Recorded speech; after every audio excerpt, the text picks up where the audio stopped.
Oh, John, you gotta hear. I'll call the meeting of the Public Safety Committee to order. Roll call, please. John, Here. Seth, Here. Andrew, Here. Todd will not be here tonight, and Steve. Here. Okay, first period for public comment. Anybody have anything to say? We got one individual online. I'm not sure if they might be here for one of the items, but if anybody has something to say, they can unmute and do so at this time.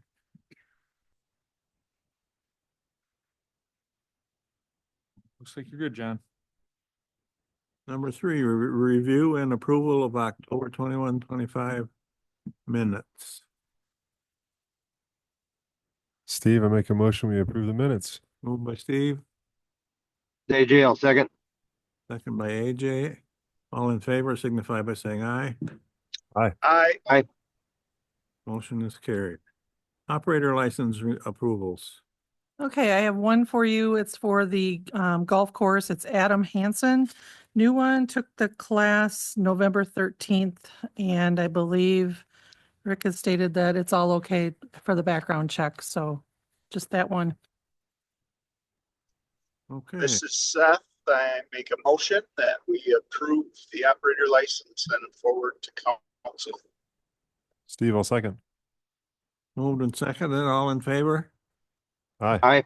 Aye. Opposed? Motion's carried. Number 5, review and approval of Vernon Vineyards application to serve temporary beer and wine at the Viroqua Community Theater Variety Show on December 11th through the 14th, 2025.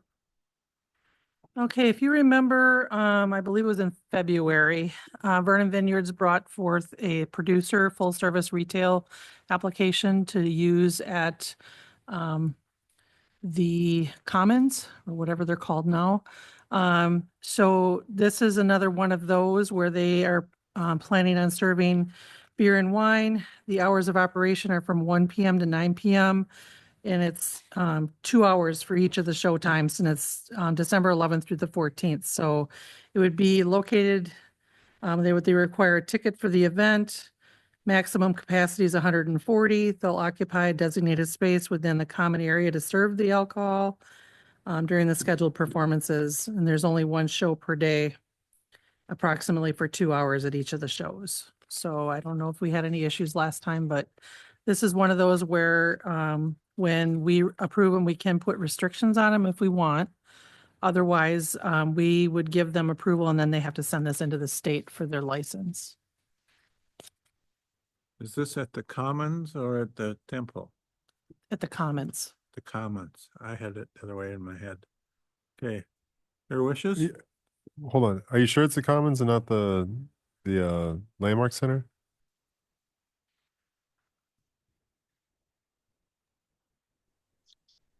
What is 500 East Jefferson? Is right. Would be I think you're right. Yeah. Just because I think that's where the theater is located. Yeah, that sounds right. Good catch. Okay, now all those in favor signify by saying aye. I think we I have don't to have make a a motion motion yet, John. first. Just a question. Yeah. Yeah, this is Steve. I make a motion that we approve the Vernon Vineyards application for temporary beer and wine at the Viroqua Community Theater Variety Show, December 11th through the 14th, 2025. This is AJ, I'll second. Moved and seconded, and now all those in favor signify by saying aye. Aye. Aye. Aye. Opposed? Motion carried. Review and approval of change order number 4 for the fire station project.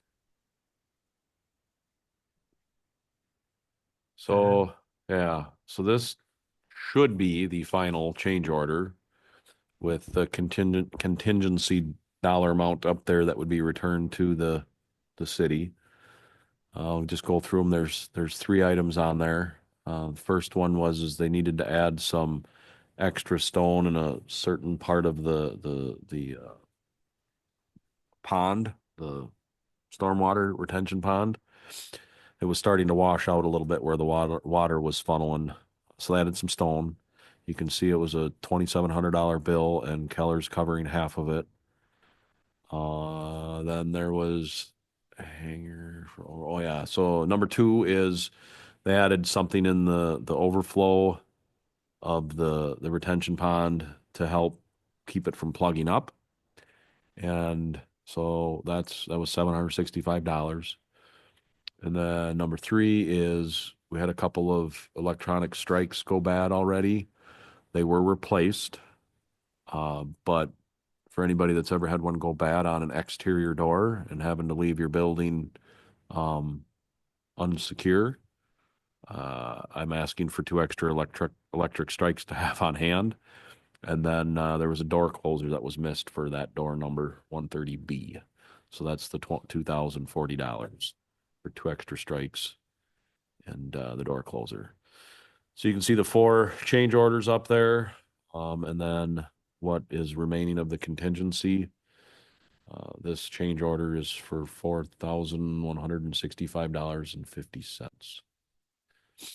Questions, thoughts, but it should be the last one. There are a few other things that are happening, but Keller has already told me that they will be taking care of those costs and it will not affect the city itself. So I feel pretty confident that we're very, very, very close to the end here.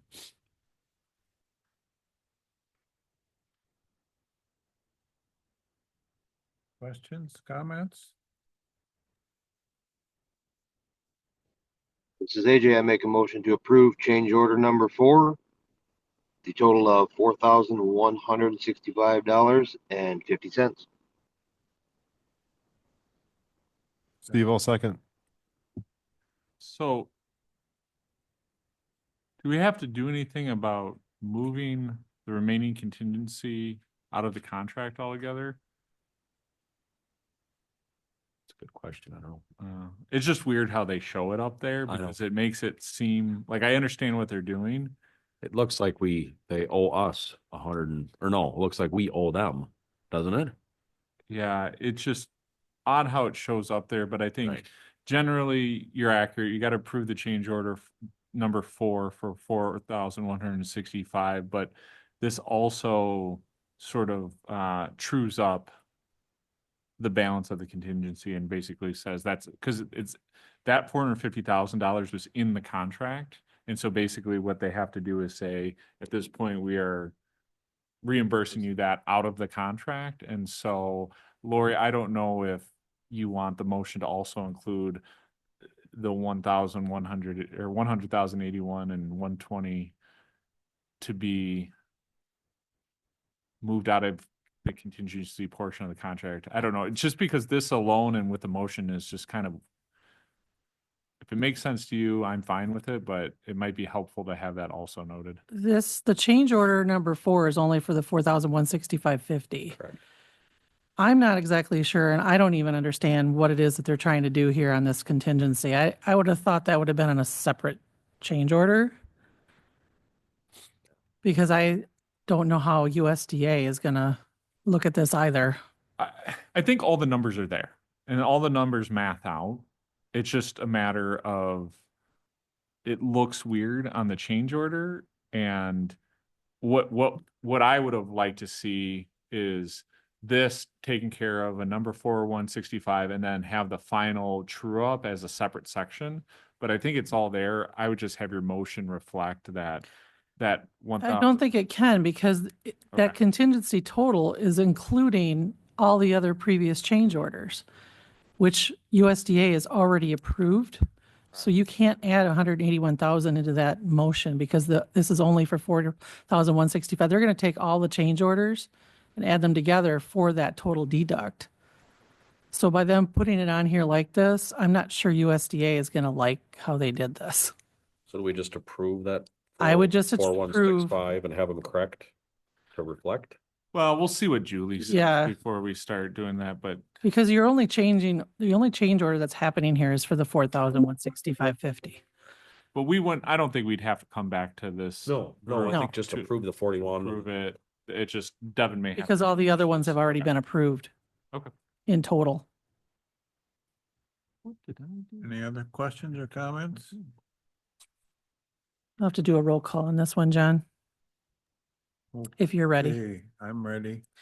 Seth, Aye. Andrew, Aye. Steve, Aye. and John. Aye. Motion is carried. Number 7, discussion with possible action regarding department vehicle use for police chief and assistant chief. That Justin called me just shortly before this meeting and said he'd had this put on there. I guess he's talked with you guys. And Nate. Chief, do you wanna start? I can start then. Yeah. Yes, Mayor brought this on to the agenda, brought it forth to you guys for, I guess more of the, transparency of what, the operational budget is or, department is doing. So typically, the past practice with here is the chief, assistant chief would have their take-home squads. And then separately, you guys have been approved the K-9 vehicles. So we have 2 K-9 vehicles, if you remember. Both of them take their vehicles home. For obvious reasons for that is too, so that was separate. And then ultimately, if the investigator one would bring that one back forth once that position gets refilled. So the mayor just brought this up to see what your guys' I guess thoughts are, talk about it, throw some I guess questions or answers out there for it. I don't know how you want to start this, if there's any questions with it now, or do you want me to kind of just keep going of what I guess the concerns were? Keep going. So, so when we, changed our operating, structure from the 2 lieutenants, when we lost a lieutenant to another agency, we promoted, the individual to my right, Robert Rosh, to the assistant chief. Several months after that, he was, allowed to take the take-home squad, to his residence. He is, approximately 22, 23 miles, 24 miles out of the city of Viroqua. And then just seeing using, a department vehicle, for that distance. And then ultimately, just for the law enforcement side, and I can have him kind of talk on the savings for so what, why we have a take-home squad. I guess I should just down a little bit. Why we do take-home squads a little bit for the agencies, and this is not just unique to Viroqua, all law enforcement agencies for usually admin, depending on your size of your or your agency, is the administration can be called out at many different times for many different reasons. Some of them more hot, which I mean by that is an emergency response due to some event that is happening in Viroqua. The other ones is not having a supervisor on and being the only 2 supervisors that are at home. There might be a reason for the supervisor to come in, whether it is a unwitnessed death, sexual assaults, bad drug case, a bad accident, a few other things where the officers would then respond from their residence to the scene. Some sort of TAC responses that we would be required to do from home, since a lot of the people in this room and listening online is sometimes once you're off, you still have to come into work on a few times. So then the department vehicle would be brought straight to the scene. They'd be logging into their computers, being able to access some of the information prior to the scene and help the citizens or whatever the call requires. But what is also actually happening very much with our department, which I would like to touch on a little bit, and then we can talk about we had I guess it was this morning meeting with the mayor and Nate, is just with the overtime. So right now I am salary and Robert is not, but Robert is a vacation relief. And I gotta be careful with that. So you are vacation relief once everything else is exhausted. So because our union guys could actually grieve it if he was all of a sudden taking all the overtime shifts. He's also paid more than the officers, so we have to offer it to all the officers first. So like this month right now, he'll show you his numbers in a second, but we exhausted a lot of them are taken off for deer hunting and Thanksgiving and holidays. And we tried to open it up to the other officers. None of them wanted to take those shifts. So like, I think he's on his 6th day in a row. He's got a couple more days left, but he is, coming from home working actually patrol shifts to help alleviate the burden on the city. And I guess the officer there is still an FTO. So any questions before I can turn it over to him for just a quick second from what I just rambled on for? So, yep. So the overtime in November. So in the month of November, we had 228 hours of open shifts, and by adjusting the schedule, we were able to bring that down to just 2 open shifts. So 24 hours is what we paid out in overtime for 2 that I wasn't able to do. But other than that, I was able to adjust my schedule and do that. And looking forward to the month of December, we're sitting right now at 132 hours of open shifts, and that's after 2 or 3 officers have been denied some of their requests because of the open shifts. But even with those denials, the 132 hours remain. And there's still officers out there with time off that they can use, whether that be vacation, comp, so on and so forth.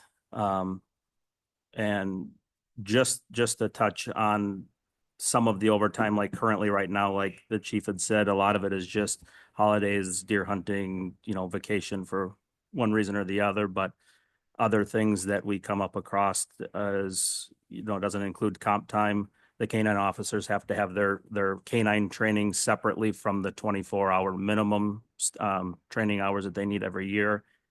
Court time, if the canine guys were to get called out for canine sniffs, or like we've got if the school requests our assistance for sniffs there, and whatnot. So that is kind of where we're sitting right now for overtime. So the reason we brought the overtime up for like the squad, so that alleviates the problem and makes sure there's coverage on. So we know if there's a canine training that takes 4 or 8 hours and they're gone, that overtime is alleviated for him to mostly come in and work that shift.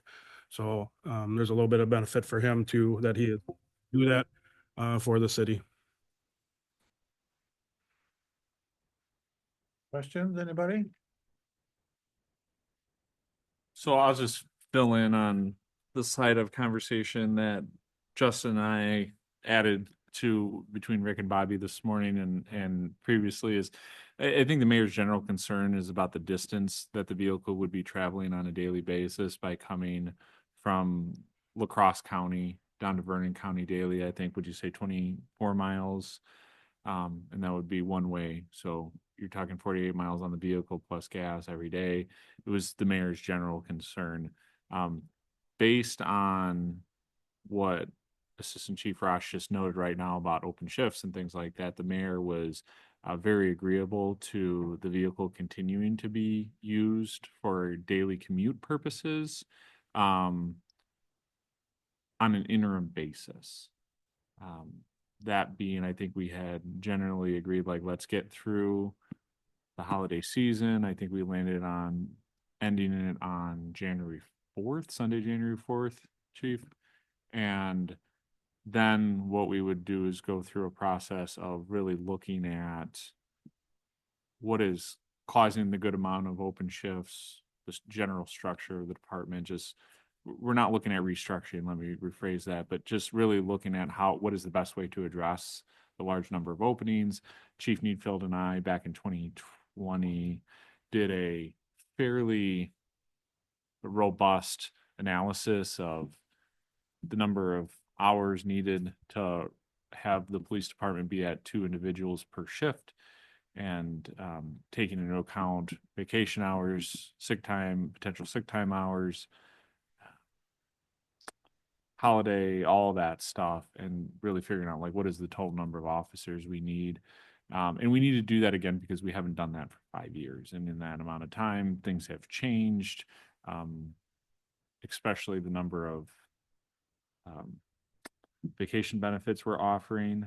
as well as, at that time, we didn't have lateral transfers in place. So there's just been a lot of things. And so we need to readdress that and look at it, I think the mayor said holistically.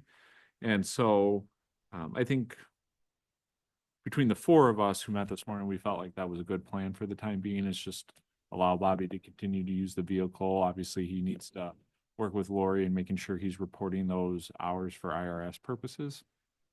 But other than that, I think that would be kind of the plan for right now. After we spoke, I wanted to bring up the fact that I did pull up the personnel manual. Thank you. What it states in there is that commuting use, personal use to travel between home and work, if specifically granted by this benefit by their home committee, the commuting is only allowed within the city limits. That's actually in the policy manual. And all commuting miles are required to be accounted for, and the value of the benefit will be based upon the IRS standard mileage rate and included as compensation on your W-2. So that is one thing that will have to be for sure listed. The fact that the personnel manual states that it's only allowed within the city limits would have to be, I guess that would be Right. what a motion would need Well, to be to again, state that it's going to be. not- I think across the city, we have issues with that then because we have 2 canine units. Neither of them are within city limits. Right, and I was not aware of those either until just now. So Oh. they would also have to do this. So that's interesting though, because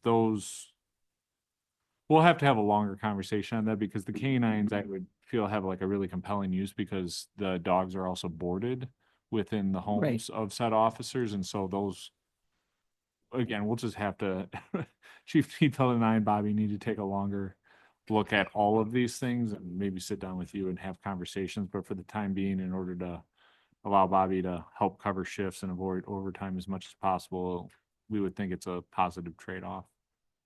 Yeah, I'm not saying one way or the other. I just, since you had mentioned that this morning, I didn't have a chance till later to pull it up and actually read what the policy stated that, and that's been, what was it? It was approved in March of 2018. So it's been on the books that long. Right.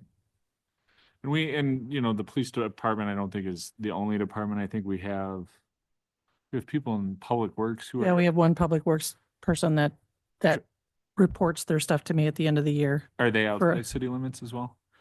No, they're inside the city limits.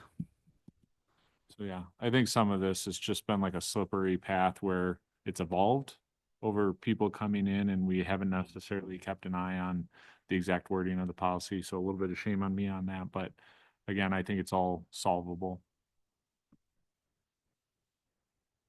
Anybody else?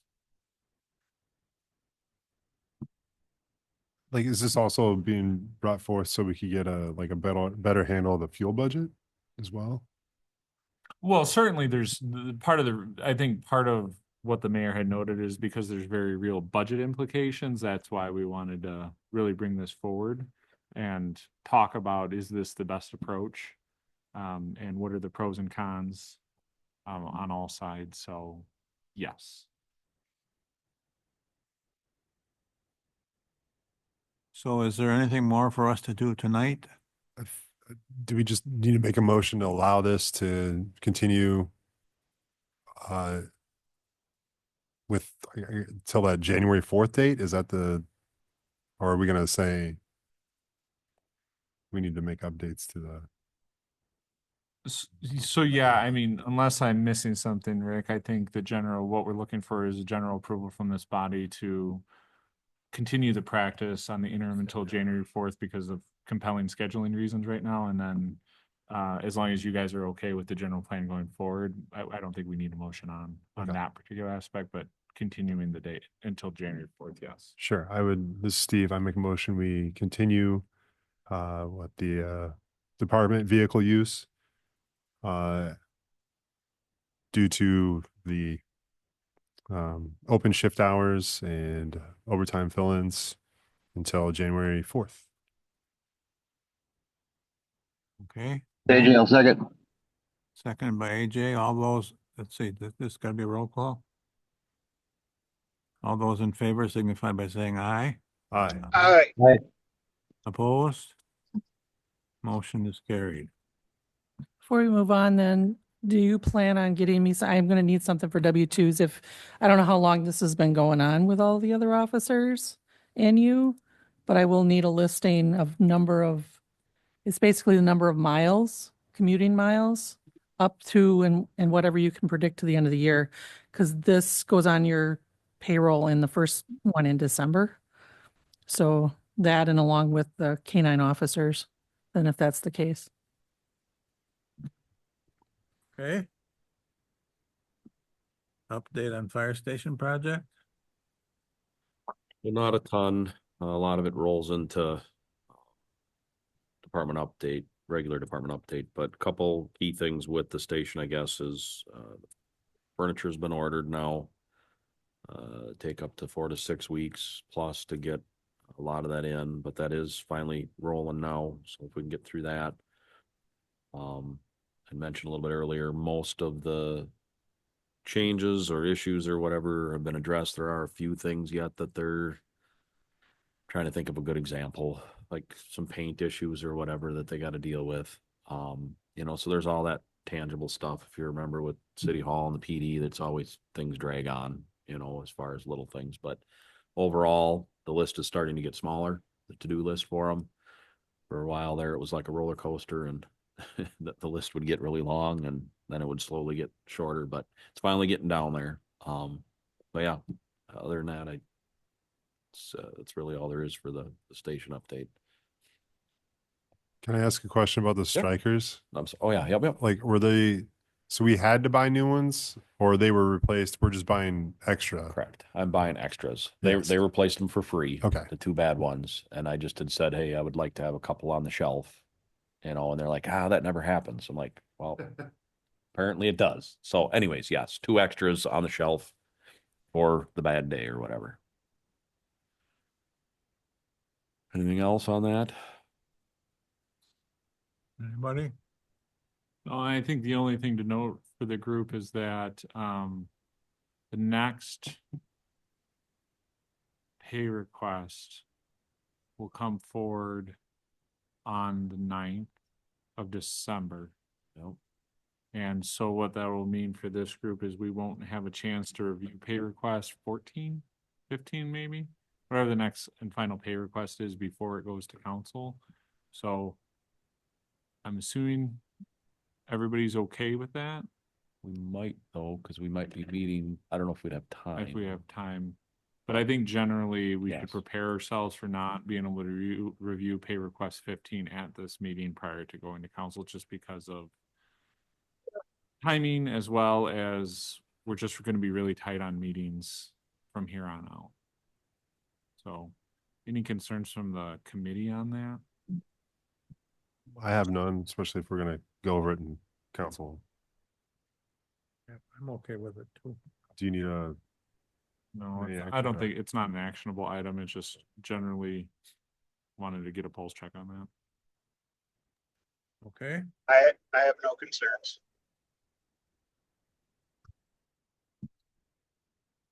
all right. Police and fire department updates, non-action item. I just finish with my updates. No, All right, I'm good. go ahead. Open house obviously was a couple weeks ago. Thank you for everybody that was there. I think everybody in this room was there. Really appreciate it. I think it was a huge success, large group of people. I was blown away. Didn't know what to expect, but it was just amazing. So, a lot of positive interaction with between the firefighters and the community. There were some times of interesting questions or, tough questions, let's just say, which is great because they brought it up and wanted to know more, right? And so firefighters are able to have those conversations, and I think a lot of people left there better educated and whatever. So, again, great event. It was awesome. Some other events that have taken place since our last meeting. Emmanuel Lutheran Church had a hero event. It was really cool. They invited surrounding emergency services to participate in it. It was a chance for their Wednesday word, I believe, Sunday school, kids to give thanks to who they would consider heroes, firefighters, police officers, and medical people. Pretty cool event. Trick or treat went well. A lot of kids again this year. No issues. Nice and calm, collective, which was great. Tractor Supply had a Touch a Truck event a couple weeks ago. Another great event. They actually had donated us $250, picked us for one of their donations or whatever that they get an allotment or whatever. So they donated us the money. A lot of kids, a lot of good questions and interactions with the public there. Moving on from that, some of you probably saw it on Facebook, but last night we had a Chef John Jones came to the department and cooked for the firefighters and their significant others last night. And about 48 people there or so. He wanted to do that for us for an emergency that he had experienced quite a few years ago, and that was his way to give back and say thank you. So he's pretty impressed with the kitchen and was happy to be able to participate and serve us. So again, wanted to bring that up because it was a pretty great thing for him to do for us. Twinkle Fest parade's coming up Friday after Thanksgiving. Starts at 6. If you can be there, that would be great. We're currently working through with everybody involved to make sure we got everything in place for safety and make sure it goes well. Chili supper is Wednesday, December 3rd. Starts at the fire station. Starts at 4, goes till 7, 8 o'clock. That is an event to bring in money and toys for the Toys for Tots program. And the fire department puts it on, purchases the food, serves the food, collects the money, and donates 100% of it back to the Toys for Tots event. So again, help spread the word. It's every year we always say this, but every year it seems like there's more and more need. PD's helping this year with taking the phone calls and requests to help with that piece of it. A lot of stuff happening right now. All of our EMRs, our medical people are going through relicensing. Some of them are taking it now, and the rest of them will take it the first of the year to make sure we stay licensed and up to date with the state. And then all of our CPR recertifications are happening. So a lot of extra training and a lot of on their own time. All that EMR relicensing is all on their own.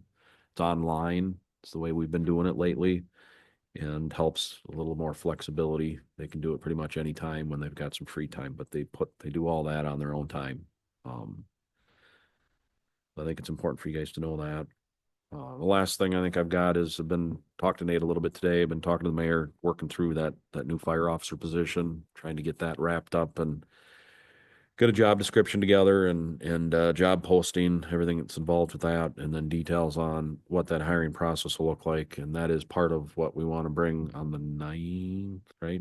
It's what we're shooting for, to bring it to public safety on the 9th of December for your guys' review and approval or guidance or whatever on it. We're hoping that if everything rolls right, that maybe mid to end of February, we could potentially have someone in place. Running a little farther behind, but you all already know that there's been a lot going on. So kind of got pushed to the back burner as important as it is, but other things came first. So I think that's it, unless anybody's got any questions.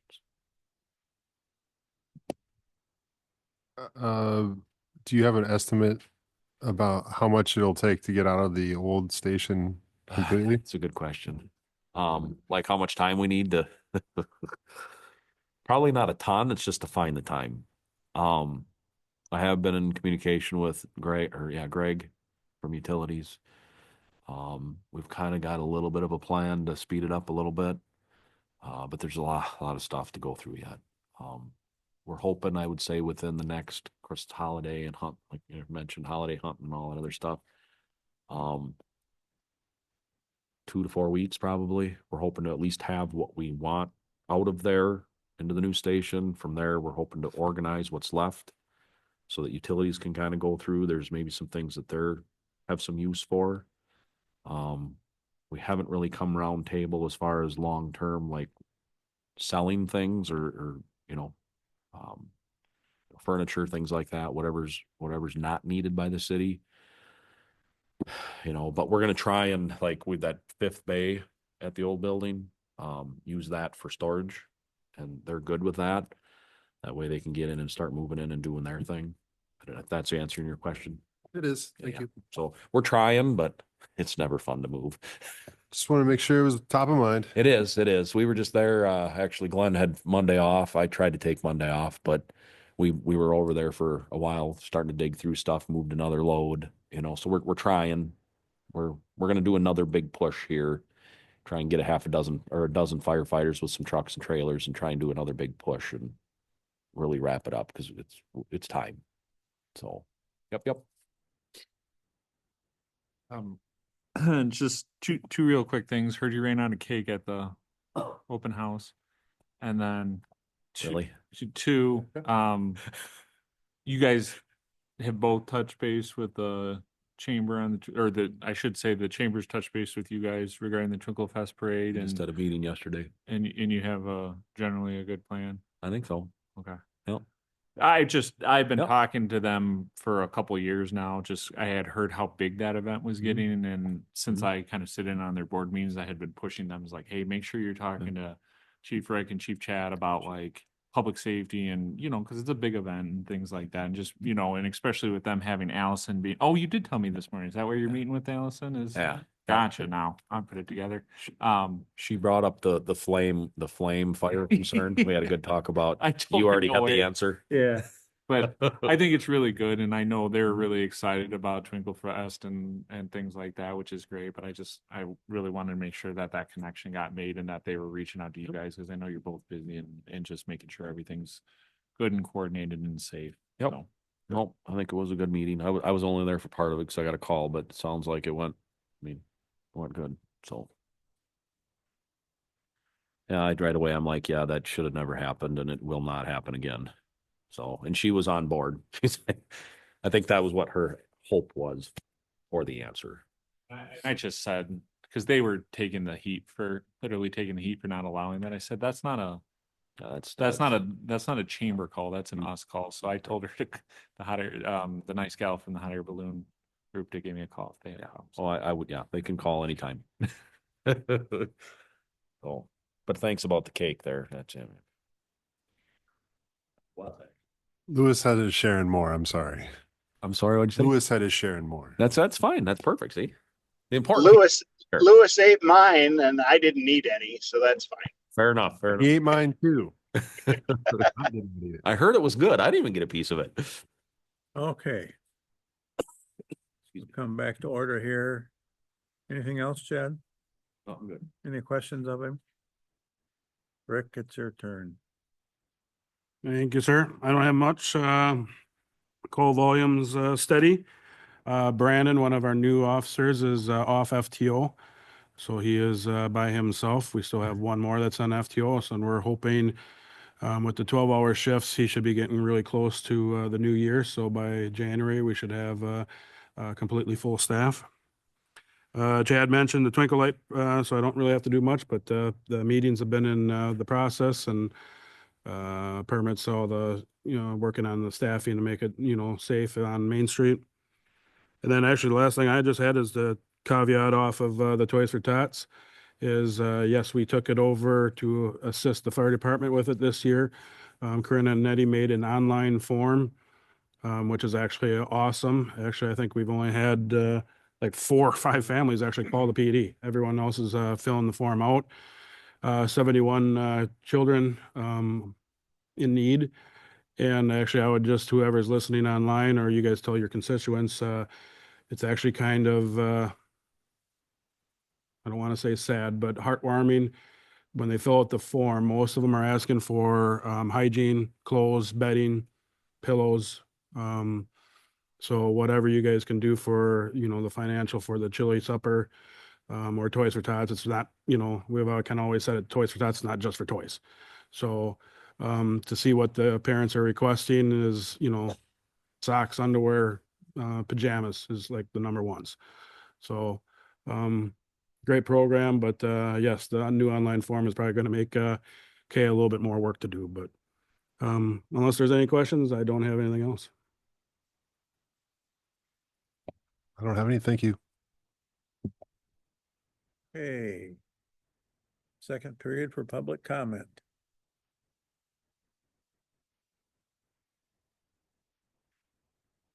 Got a few people online, John, but it does not look like anybody's interested in making a public comment at this time. All right, a motion to adjourn would be in order. Steve, I make a motion, we adjourn. AJ, I'll second. All in favor signify by saying aye. Aye. Aye. Opposed? We are adjourned. Thank you. Thank you. We have finance.